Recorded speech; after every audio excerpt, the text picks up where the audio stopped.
कुछ करना पड़ेगा।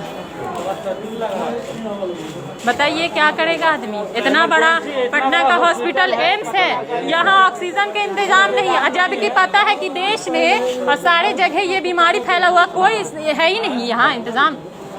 पहले आपको कागज दिखाया, पहले अंतिम तो बातें नहीं है, बात नहीं जगह रहता तो कोई पाटलिपुत्र स्पोर्ट्स कॉम्प्लेक्स कम से कम ऑक्सीजन ना तो लगवा दीजिए।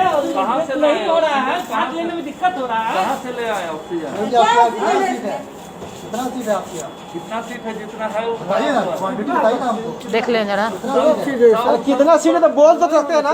सब वार्ड में भाई आप लोग समझ नहीं रहे, सब वार्ड में अलग अलग है, सब डॉक्टर वहाँ पे जो वार्ड है वही जानते हैं, हमको थोड़े पता है। कहाँ है, कहाँ उन लोगों को कुछ कांटेक्ट नंबर वगैरह दे सकते हैं? यहाँ पे बस एडमिशन करना, अगर जगह है तब, नहीं है तो हमको बोल दिया था नहीं लेना भैया जब आपको पता नहीं तो आप कैसे बैठ गया? जगह है तब, जगह है तब क्या?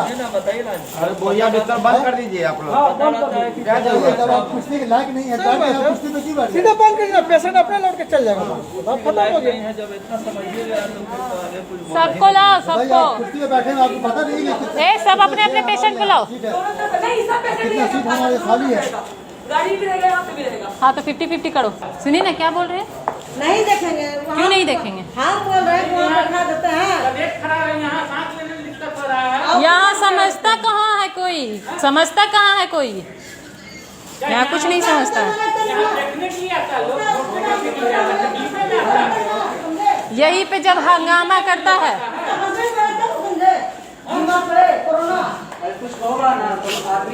कुछ होगा, छोड़ो ना, उसका इंतजार क्या करेगा? अभी एडमिट नहीं करेगा तब होगा, अभी होगा। हॉस्पिटल मुंह देखने के लिए नहीं बना है, ये टाइल्स और मार्बल लगाकर नहीं, सब बोलते टाइल्स मार्बल लगवा दिया, पेशेंट को रखने का जगह नहीं है, सिर्फ बहाना एक। आप लोग लीजिएगा, नहीं लीजिएगा यहीं बैठे रहेंगे। एम्स में नहीं होगा ट्रीटमेंट तो कहाँ होगा बताएं? कहाँ होगा? पटना का इतना बड़ा हॉस्पिटल है, पेपर में नाम आता है। तो जैसा कि आप देख सकते हैं हम लोग पटना एम्स में खड़े हुए हैं और यहाँ पे एक कोरोना पॉजिटिव के मरीज जो हैं बाहर में पड़े हुए हैं। कोई देखने वाला नहीं है, ना स्वास्थ्यकर्मी, ना कोई डॉक्टर, ना कोई गार्ड, कोई भी नहीं। बाहर मरीज के परिजन खड़े हुए हैं और सब लोग हताहत हैं। देख सकते हैं यहाँ पर भी कोरोना के पॉजिटिव हैं और ये उनके परिजन हैं, फैमिली है। आइए आगे आइए, बताइए क्या मामला है? मामला ये है कि बोले कि अंडर सेक्रेटरी है होम डिपार्टमेंट के, तो इनका ट्रीटमेंट कर दीजिए। कोविड-19 कहते कि हमने नहीं लेंगे, जगह नहीं है। कहाँ से आप आए हैं? हम जगदेवपत से आए हैं, तुरुपसपुर गांधीपुरम से। कितना बजे आए हैं एम्स में? आया है कितना समय हो रहा था बेटा? कितना बजे आप लोग आए एम्स में? लेकिन 11-12 बजे आए होंगे। 11-12 बजे रात्रि में? रात्रि में सब साथ आए। कब बजे आए हैं हम लोग? 10:30 10:30 बजे। उस घर से कोई मतलब सुनवाई नहीं हो रहा है? कोई सुनवाई नहीं हो रहा है, कुछ नहीं हो रहा है, कोई रिस्पॉन्स नहीं है। इस हॉस्पिटल में कोई रिस्पॉन्स नहीं है। पल्स रेट घट रहा है, ऑक्सीजन घट रहा है, सब चीज घट रहा है। इधर से कितना रिक्वेस्ट किए कि आप लोग नहीं ट्रीटमेंट कीजिएगा तो कौन करेगा? आप लोग एक ऊपर भगवान है, एक नीचे आप लोग। नमस्कार, मैं हूं योगेश चक्रवर्ती और आप देख रहे हैं रैड नेटवर्क। ये तस्वीरें जो आपने अभी देखी बिहार के एम्स अस्पताल की है। साहब मुझे हॉस्पिटल में भर्ती कर लीजिए ना, मुझे बुखार है, सांस लेने में दिक्कत है। ये देखिए डॉक्टर ने रेफर भी किया है। मैं कई दिनों से बीमार हूँ, मेरी माली हालत ठीक नहीं है, मैं प्राइवेट में नहीं दिखा सकता। बिहार के प्रतिष्ठित सरकारी हॉस्पिटल एनएमसीएच, एम्स और पीएमसीएच में ऐसे कई रोगी आपको हर रोज़ मेडिकल स्टाफ डॉक्टर के सामने गिड़गिड़ाते मिल जाएंगे, लेकिन उनकी कोई नहीं सुन रहा। ये सारी परेशानियां किसी एक व्यक्ति की नहीं है, कई लोग हैं जो अपनी कोरोना का टेस्ट कराना चाहते हैं, जांच कराना चाहते हैं, परंतु हर जगह आज नहीं कल कहकर टरका दिया जा रहा है और अंततः कई मरीज सुविधाओं के अभाव में अपनी जान से भी हाथ धो रहे हैं, लेकिन उनकी जांच नहीं हो पा रही, उन्हें भर्ती नहीं किया जा रहा, या यूं कहा जा सकता है कि अगर जांच हो रही है तो ऊंट के मुंह में जीरा वाली कहावत चरितार्थ होती है। यहाँ संख्या के अनुपात में न के बराबर जांच हो रही है। कोरोना मरीजों की संख्या भी लगातार बढ़ रही है। हाल के दिनों में कई वीडियो भी इस तरह के वायरल हुए हैं जिसमें परिजन अस्पताल प्रबंधन से गुहार लगा रहे हैं, लेकिन उन्हें बेड खाली रहने के बावजूद भी एडमिट नहीं किया जा रहा। अस्पताल में वेंटिलेटर की कमी है, ऑक्सीजन सिलेंडर नहीं है, स्वास्थ्य कर्मियों के लिए पीपी किट नहीं है, उन्हें पहनने के लिए जो हाथ में दस्ताने होती है वह नहीं है।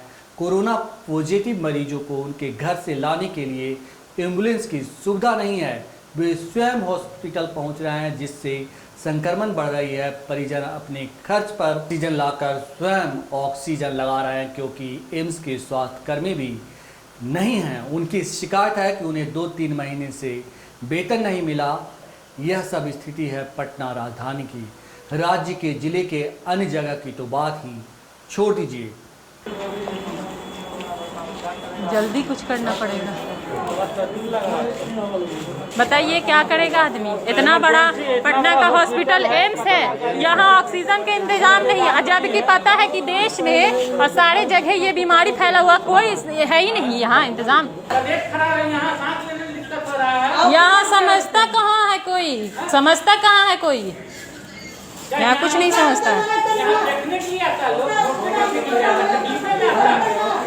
यही पे जब हंगामा करता है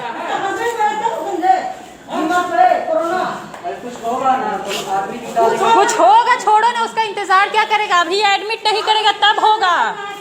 एक रिपोर्ट के मुताबिक भारत में सबसे कम कोरोना की टेस्टिंग बिहार में हो रही है।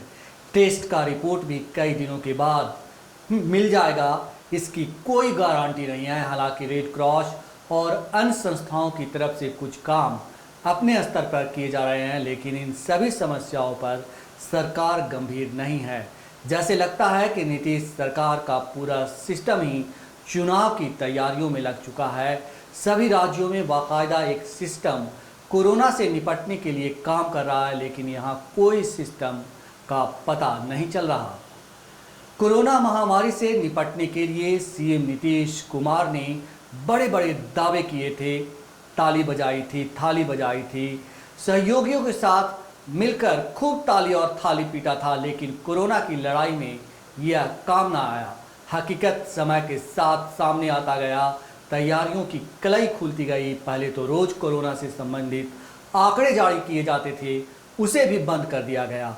कोरोना से मरने वालों की संख्या तो अधिक है, लेकिन आंकड़ों को राज्य सरकार छुपा रही है। केंद्र सरकार और राज्य सरकार के द्वारा जारी आंकड़े में भारी अंतर होता है।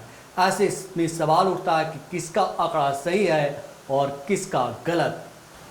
अब तो मानवता को शर्मसार करने वाली कई खबरें भी आ रही है, जिससे पता चल रहा है कि सिवान, जो स्वास्थ्य मंत्री मंगल पांडे का गृह जिला भी है, वहां 6 घंटे तक एक शख्स अचेत सड़क किनारे पड़ा रहा, पर किसी ने उसकी सुध नहीं ली।